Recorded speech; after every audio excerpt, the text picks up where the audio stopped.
Stealing a nation's cultural property is one of the oldest forms of organized transnational crimes that many times funds terrorist activities. Decades of war and the arrival of the Islamic State group helped to encourage this trafficking, which is still facilitated by networks of organized crime and corruption in government. The Greens are a conservative family who own Hobby Lobby, a multi-billion-dollar chain of arts and crafts stores in the United States. Steve Green is the president of the company. The Greens were embarking on a new venture. And welcome to Washington's newest museum. This is the Museum of the Bible, the privately funded Museum of the Bible founded by the Hobby Lobby's Green family. 430,000 square feet. The Museum of the Bible here in Washington, D.C. To build the museum's collection, Hobby Lobby purchased artifacts and donated them to the museum. The chairman of that museum is Steve Green, who is the son of David Green and the president of Hobby Lobby. His defense in the matter has pretty much been that he was ignorant in those situations. He didn't really know what he was doing when it came to running a museum, and he trusted the wrong people to advise him. Between 2009 and 2013, Steve Green would purchase over 40,000 artifacts, including Dead Sea Scrolls and ancient tablets. The Green family spent hundreds of millions of dollars to open this museum in Washington, D.C. Bigger controversy here stems from the artifacts themselves. Hobby Lobby typically gains far more value from the ancient artifacts they buy than the purchase price, thanks to their exploitation of a tax loophole.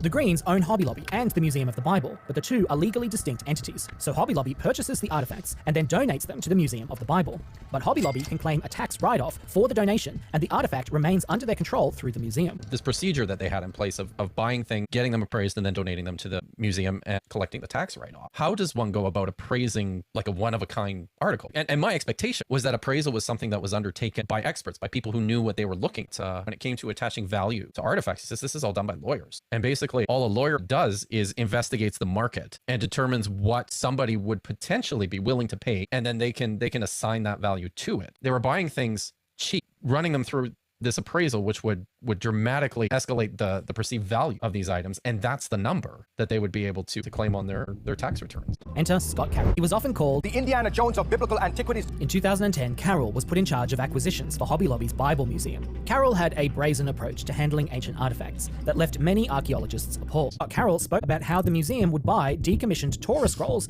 for $1,000 to $1,500 and have them appraised on average for $70,000 a piece. By purchasing artifacts, having them appraised at a higher value, and then donating them, the organization saves millions in tax write-offs. Steve Green even admits as much. When asked how the family decides what to donate, he responds candidly. I don't know that there's a lot of rhyme and reason to it. We want to donate X amount, and we can do it with this. And that's easy, so we'll do it. As for Hobby Lobby, this isn't the first time they have been involved in the purchase of stolen goods. In 2017, the company was slapped with a multi-million-dollar fine after importing Iraqi artifacts the Department of Justice claims were looted. In 2010, Hobby Lobby was building a collection of biblical artifacts. Hobby Lobby's expert advised them to be careful about acquiring Iraqi cultural property and likely to have been looted. The story should have ended there, but it did not. Instead, Hobby Lobby went ahead and bought the artifacts for approximately $1.6 million. Federal prosecutors in the United States seized shipments of ancient tablets from Iraq purchased by Hobby Lobby. They had provided false information about the shipment, claiming they were ceramic tile samples from Turkey and Israel. Hobby Lobby were fined $3 million, and 5,500 artifacts were returned to Iraq. They've also displayed a collection of Dead Sea Scrolls that were later found to be fake. Hobby Lobby will now have to pay a $3 million fine after buying more than 5,500 rare tablets and bricks.